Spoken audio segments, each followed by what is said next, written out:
大家好啊！又到咗關人鬼事2.0嘅時間啦。聽開關人嘅網友們，大家都應該知道，我關人從來都係主張聽呢啲靈異嘅故事，都係抱住一個娛樂嘅心態咁樣走去聽，唔需要睇深究嘅。我覺得咁樣比較好啲。好啦，其他嘢都唔再講啦。關人鬼事2.0正式開始。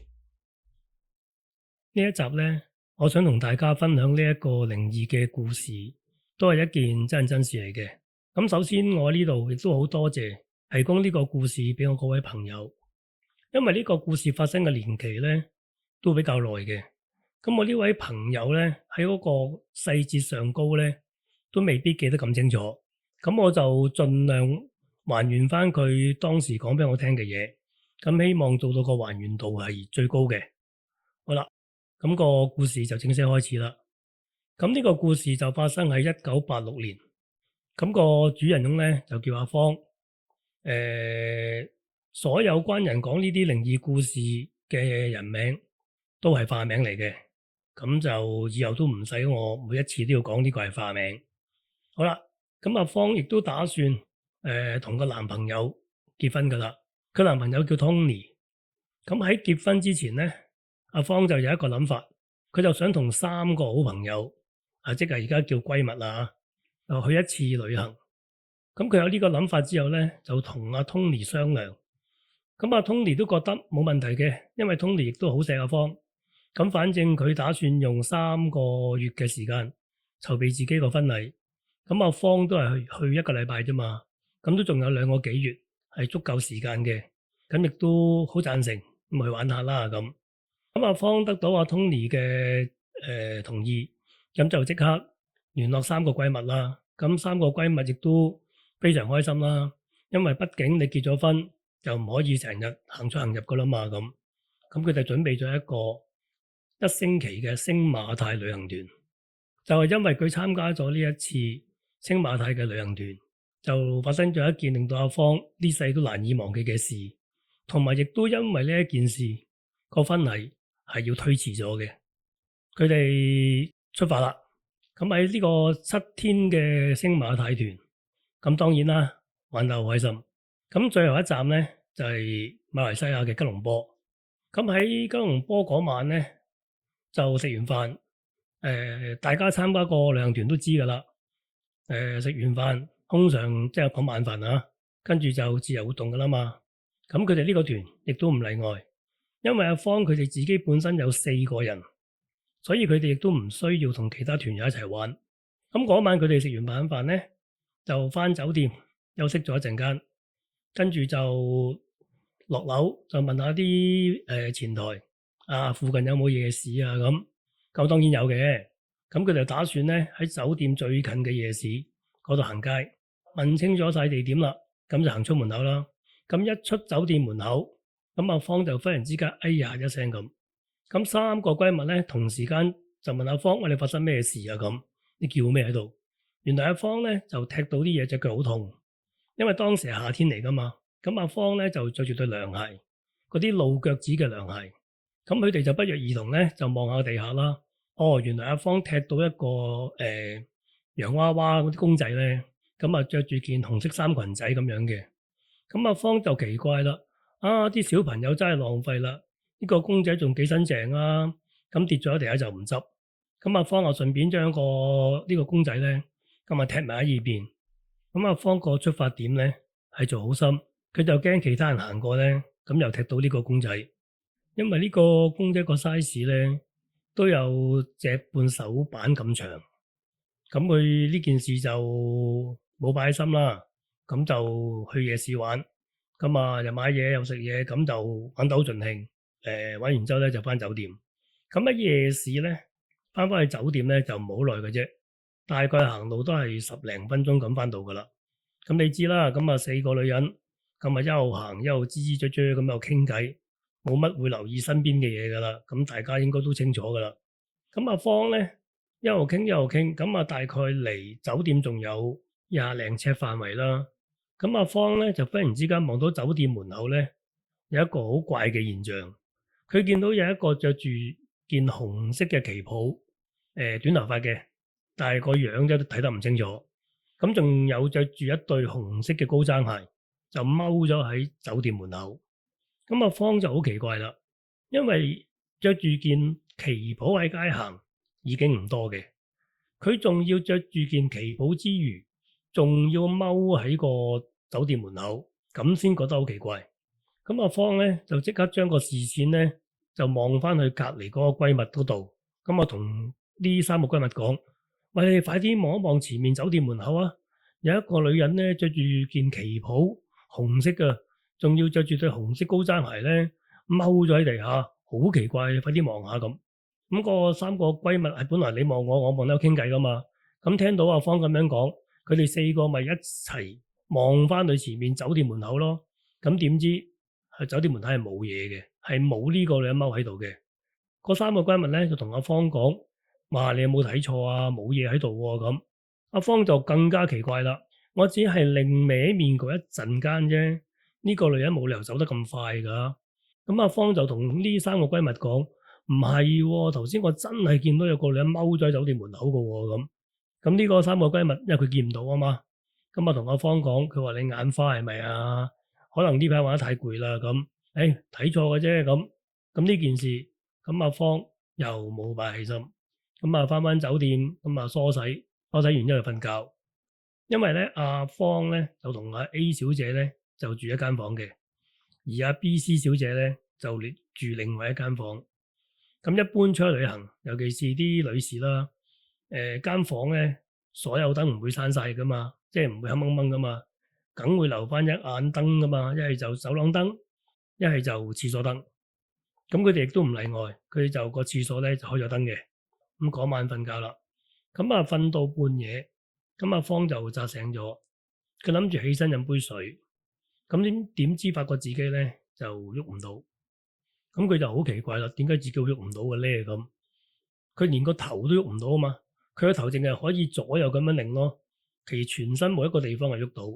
咁阿芳開始驚啦，因為佢諗起三個字：俾鬼責。佢一諗呢三個字之後咧，就更加驚，唔通自己真係俾鬼責？冇理由噶咁。咁佢就諗住咧，就擰過去阿 A 小姐瞓嗰張牀，諗住可唔可以大聲嗌醒阿 A 小姐幫手啦咁。點知當佢擰去阿 A 小姐瞓嗰張牀，佢就發覺 A 小姐咧係打開隻眼望住佢嘅。咁啊，阿芳見到呢個情況咧，就覺得更加驚，因為阿 A 小姐嗰個表情咧，雖然佢係擘大隻眼，但係佢係目無表情嘅。咁阿芳就更加驚啦，望到佢咁樣，跟住咧咁啊想大聲嗌啦，嗌 A 小姐啦，點知發覺自己連嘢都講唔到。咁阿芳就死啦，驚上加驚，咁可以做啲咩咧？佢乜嘢做唔到，咁你驚到點咧？佢即刻眯埋對眼，乜嘢都唔睇。當阿芳眯埋對眼之後咧，佢有一個好怪嘅感覺，佢感覺有人爬咗上佢張床嗰度，跟住佢對腳個大髀位咧就覺得有啲嘢壓住咗，令到佢好唔舒服。咁阿芳唯有喺好驚恐嘅情況之下，等時間慢慢咁樣過。咁大概過咗唔知幾耐啦嚇，咁阿芳就覺得對腳嗰個大髀嗰個壓力咧就消失咗。咁佢喐得翻啦，咁佢就即刻坐起身，咁啊周圍望。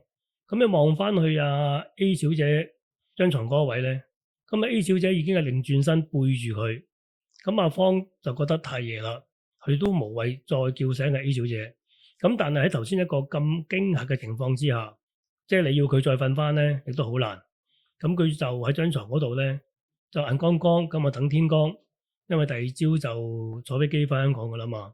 咁第二朝啦，起身佢又將琴晚嗰個情況咧，就同翻A 小姐講。咁 A 小姐就好奇怪啦，佢話冇理由喎，我琴晚都好攰喎，我好快脆瞓着覺喎，我冇理由會擘大對眼望住你嘅喎咁。咁阿芳就細神劈完同佢講：唔係喎，你琴晚真係擘大對眼望住我嘅喎，我唔知你瞓着咗覺未喎咁。咁A 小姐就話啦：究竟發生啲咩事咧咁？咁阿芳就將佢自己即係俾鬼責呢個情況咧，咁就話咗俾阿 A 小姐聽。咁A 小姐都聽完之後咧，都有啲驚嘅，即係畢竟係一個女士啊嘛咁。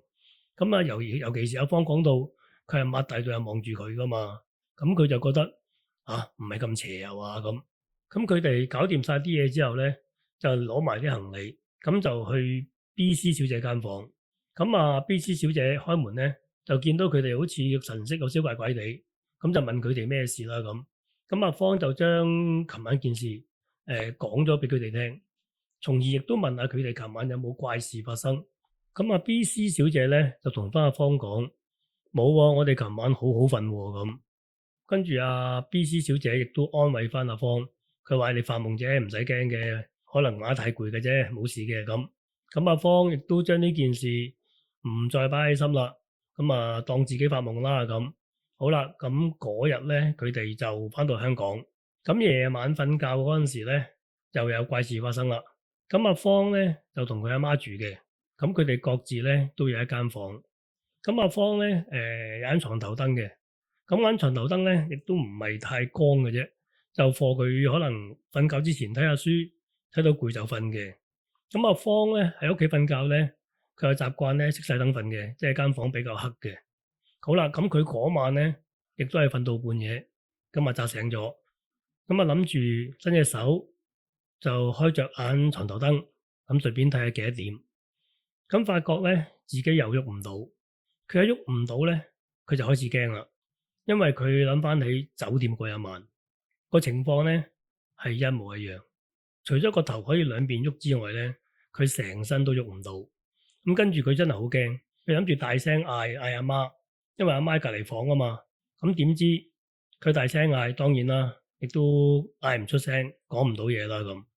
咁阿芳就驚得好緊要，而同時間盞床頭燈咧自己着咗，咁阿芳就諗住係咪阿媽入咗嚟開咗嗰盞床頭燈咧？咁佢就下意識就望翻向門口嗰個方向，點知同佢好近距離，佢見到有隻手，呢隻手咧個膚色咧係非常非常蒼白，最特別嘅地方咧，佢手腕咧係戴住一隻金色嘅錶。而呢隻錶咧係一啲好古老、好古老嗰啲錶嚟嘅，即係以前嗰啲阿媽年代咧，即係講緊即係60零70歲嗰啲啊，戴嗰啲錶咧個錶面咧好似1毫子咁細嘅啫，就係嗰一種款嘅錶。咁阿芳就更加肯定呢個唔會係佢阿媽，而佢亦都留意到呢個人着住一件紅色嘅旗袍。阿芳見到呢件紅色嘅旗袍，佢就諗翻起喺酒店門口踎咗喺度嗰個女人，佢諗起呢個女人，佢就驚上加驚，咁佢就即刻眯埋對眼，唔敢再睇。咁當佢眯埋對眼嗰陣時咧，喺耳邊咧就有把女人聲同佢講：你做咩眯埋對眼唔睇下我啊？咁阿芳就好驚，咁嗰對眼咧就忽然之間自己打開咗。當佢一打開對眼嗰陣時咧，佢就見到有一對眼同樣嘅望住佢。但係因為呢個距離太近啦，佢唔係好清楚呢個兩個樣，淨係見到一對布滿血絲，嗰個眼神咧都幾猙獰嘅。咁阿芳好驚，佢亦都唔敢再同呢對眼對望，咁佢就另歪面唔望，咁諗住眯埋對眼，但係好奇怪，佢對眼咧點樣想合埋對眼都合唔到。佢好清楚見到呢一個女人，佢係彎低個身，烏埋阿芳面前咧，佢咁望住阿芳。咁阿芳見到之後就驚得好緊要，直頭咧毛管都豎晒。咁跟住咧，佢見到呢個女人咧，慢慢就爬上咗佢張床嗰度。咁跟住咧，打側個身，對腳向住床邊，坐咗喺阿芳對佢個大髀嗰度。跟住阿芳無意間擰翻個頭過嚟，佢完完全全見到呢個女人個樣。佢個樣個五官除咗得對眼之外，係冇鼻哥、冇嘴、冇耳仔，個面色非常蒼白，都係短頭髮。頭先講咗噶啦，紅色旗袍，亦都見到佢嗰對紅色嘅高踭鞋。阿芳一見到呢個情況，就100%肯定，就係佢嗰次喺酒店門口見到嗰個女人。跟住阿芳一驚就嚇暈咗。到唔知幾耐，阿芳聽到個鬧鐘響，咁佢就醒啦。佢醒咗之後咧，就發覺自己咧成身成頭都係汗，咁佢都心諗啊，琴晚嗰個夢真係恐怖，即係佢都仲覺得自己係發夢，咁啊諗住起身梳洗翻工，點知發覺自己對腳喐唔到，點樣喐都喐唔到，佢好驚，跟住佢大聲嗌阿媽，咁阿媽喺隔離房聽到個女咁樣嗌，咪即刻走過去阿芳間房咯。咁阿芳就同佢阿媽講，佢話佢對腳喐唔到。咁阿芳佢阿媽就好奇怪啦，啊冇理由啊，你琴日去完旅行翻嚟冇事㗎，點解對腳忽然之間喐唔到啊咁？咁阿芳話唔知啊咁。咁阿芳咧亦都冇將琴晚嗰個佢認為發夢嗰個噩夢咧講俾佢阿媽聽，因為佢覺得講俾人聽亦都冇人信。咁而家事實上佢對腳真係喐唔到，咁但係要去睇醫生，咁佢行唔到噶嘛，咁佢阿媽都唔夠力孭佢啦咁。咁佢阿媽第一件事咧就打俾阿 Tony，即係同阿 Tony 講阿芳個情況。咁阿 Tony 嗰就即刻工都冇翻啦，請咗假，就即刻去阿芳屋企，就孭咗阿芳去睇醫生。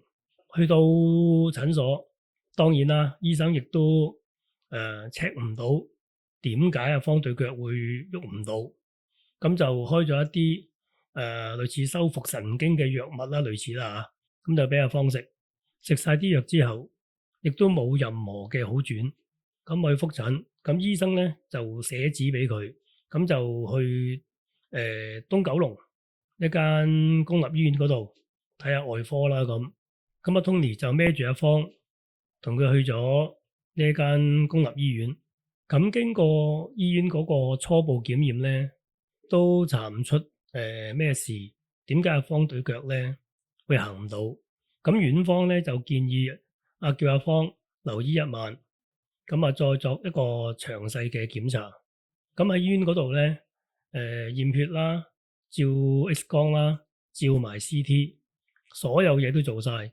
都揾唔出一個原因，乜嘢事幹導致到阿芳對腳行唔到？咁你知啦，大家有去過公立醫院都知㗎啦。香港啲床位咧就好矜貴嘅，咁醫院覺得你只係對腳行唔到啫，咁你冇乜特別大問題咧，佢就踢你走㗎啦嘛。咁啊，第日夜晚咁就阿 Tony 咧就接翻阿芳返屋企，當然啦，亦都要準備一張輪椅俾佢啦。咁喺呢一段時間裏邊咧，咁就帶住阿芳咧，周圍睇醫生。但凡邊度有啲咩神醫啊咁，都走去試中醫啦、針灸啦，乜都試過晒，但係都係唔得。咁喺呢一段時間，阿芳亦都好沮喪，因為佢好驚自己呢世都要坐輪椅。咁阿 Tony 咧，亦都因為成日要同阿芳仔去睇醫生，佢亦都身心俱疲，亦都影響到佢嗰個情緒。咁有一日咧，咁阿 Tony 有一個同事咧就比較要好嘅，同佢就問 Tony 啦，我話你做咩呢排面色又唔好，成日都好似好攰咁嘅咁。咁阿 Tony 咧亦都同呢個同事呻咗，就話咗俾佢聽有一件咁樣嘅事咁。咁佢呢個同事聽完之後咧，就同阿 Tony 講啦，你會唔會向呢一個靈異嘅方向嗰邊着手啊？咁阿 Tony 就忽然之間個腦嗰度咧，靈光一閃，係喎，中西醫乜都試過，可以試下呢方面啦，睇下佢自己個女朋友會唔會真係撞邪咧咁。咁雖然阿 Tony 亦都唔係太相信，但係都可以試下嘅咁。咁佢係抱住呢一個試一試嘅希望，睇下可唔可以醫翻到自己個女朋友啦咁。咁啊同翻佢呢個同事講啦，就算我想試，我亦都冇方法。我喺呢方面咧係零認識噶嘛，我又唔識啲乜嘢法科師傅咁，咁我喺邊度揾咧咁？咁同埋你揾嘅又唔知佢好唔好咁。仲有一樣嘢咧係最重要嘅，咁我亦都驚嚇親我個女朋友，咁我都要再同翻我女朋友個阿媽商量下，究竟我哋需唔需要由呢一個方向着手咧咁？咁佢呢一個同事咧就同阿 Tony 講。唔緊要啦，你問清楚晒先啦。如果你有需要嘅話咧，你就話俾我聽啦咁。咁嗰日 Tony 放工咧，就上咗去阿芳屋企。咁啊睇阿芳唔為意之後咧，咁就同咗阿芳佢阿媽講，有個同事有一個咁樣嘅意見，咁就你覺得點啊咁？咁阿芳佢阿媽咧，亦都六神無主啊，因為已經成2、3個月，個女依然行唔到。佢當然啦，佢都唔想希望個女成世坐輪椅噶嘛。咁就同阿 Tony 講，可以試下無妨咯，不過就暫時唔好同阿芳講住。咁就因為驚嚇親阿芳啊嘛。咁既然阿芳嘅阿媽同意，咁阿 Tony 咧就即刻聯絡翻佢呢個同事，就話俾佢聽，睇下可唔可以叫佢揾佢家姐幫手，揾呢個師傅幫幫忙。就係喺呢一個機緣巧合嘅情況之下咧，咁阿 Tony 咧亦都通過咗佢呢個同事個家姐，咁就揾到呢一個師傅幫手。而自從阿芳行唔到之後咧，佢亦都冇再有俾鬼責，或者亦都冇再見過呢個着住紅色旗袍嘅女人出現過。個故事咧，我就講到呢一度先，要留翻下集再講。我關人咧就好少可一個故事咧就分拆2集嚟講嘅，因為呢個故事咧比較偏長少少，咁就唯有個結局咧，我留翻下集再講。咁就希望大家中意啦，咁歡迎大家留言睇下大家對呢個故事嘅睇法。好啦，咁就下集再見，拜拜。